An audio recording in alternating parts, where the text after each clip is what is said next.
tulle. Reste un peu. Là. Vous pliez les trucs pour les décoller. Hein. Vous pouvez les plier derrière, il y a des refends.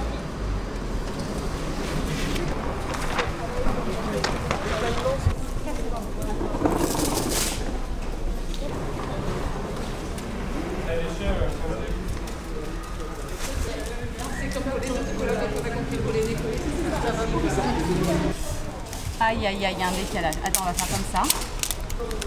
Tant pis, je préfère faire une bulle.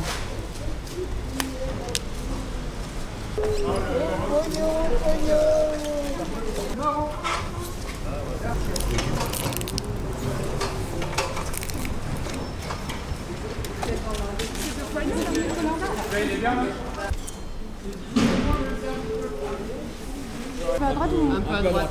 Là? Ouais. Ah non, mais ça va pas, il y a la poignée. Alors là. Là, hein. C'est bien? Un peu plus haut.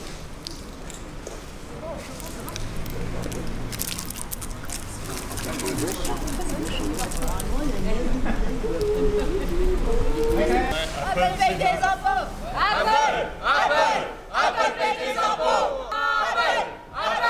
Apple paye des impôts! Apple paye des impôts! Apple paye des impôts! Apple paye des impôts!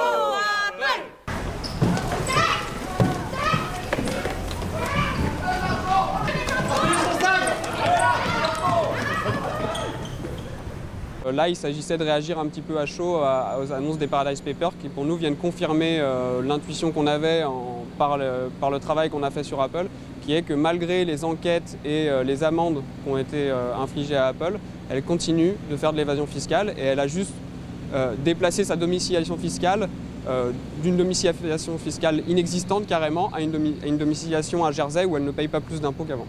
Il faut voir par exemple l'amende de la Commission européenne qui est de 13 milliards d'euros. Donc c'est la plus grosse amende qui a été infligée par la Commission européenne. Et pourtant, elle est encore sous-estimée parce que cette amende, elle est calculée sur la base, c'est un redressement fiscal sur la base du taux normal en vigueur en Irlande de 12,5%, qui est beaucoup plus faible que dans la plupart des autres pays développés, puisque même avec ce taux-là, naturellement, l'Irlande fait du dumping fiscal. On espère de créer une mobilisation citoyenne, parce que c'est ce qu'on fait autour de ça, pour mettre la pression à la fois sur Apple et sur les gouvernements. Donc à Apple, on leur demande en particulier de payer au plus vite leur amende et notamment de retirer leur recours auprès de la Cour de justice de l'Union européenne pour contester l'amende qui a été formulée par la Commission européenne. Et auprès des gouvernements, on leur demande de prendre vraiment à bras-le-corps la question de l'évasion fiscale et en particulier aujourd'hui la question de l'évasion fiscale des multinationales. On a notamment dans notre rapport Apple, le hold-up mondial, on a notamment fait plusieurs propositions qui vont dans ce sens-là. D'une part, le reporting public pays par pays qui permet de faire la transparence sur où les multinationales sont implantées, où elles payent leurs impôts, où elles font leurs bénéfices. D'autre part, le renforcement de tous les maillons de la chaîne de lutte contre l'évasion fiscale, que ce soit administratif avec l'administration fiscale, mais aussi judiciaire, la police fiscale, et en finir en fait avec la connivence politique qui relie la haute administration, le champ politique et les plus grandes entreprises. Et la dernière revendication qui aujourd'hui nous semble la plus importante et pour laquelle on a lancé une pétition, pas plus tard qu'hier soir, et qui concerne une taxe globale sur les multinationales, qui consiste à vraiment changer de paradigme dans la manière dont on impose les multinationales, non plus partir de là où elles enregistrent leurs bénéfices, mais d'indexer les bénéfices qu'on va imposer sur un territoire en fonction des activités réelles qu'il y a sur ce territoire, telles qu'elles sont mesurées par le nombre de salariés, les équipements qui sont utilisés sur ce territoire ou encore les ventes qui sont réalisées sur ce territoire. Et ça permet de rapatrier, vraiment de remettre en cohérence l'impôt qui est payé et les activités réelles des multinationales.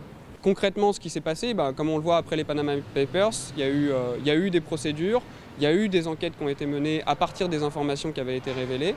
Donc ça avance trop lentement par contre, et notamment il n'y a pas de...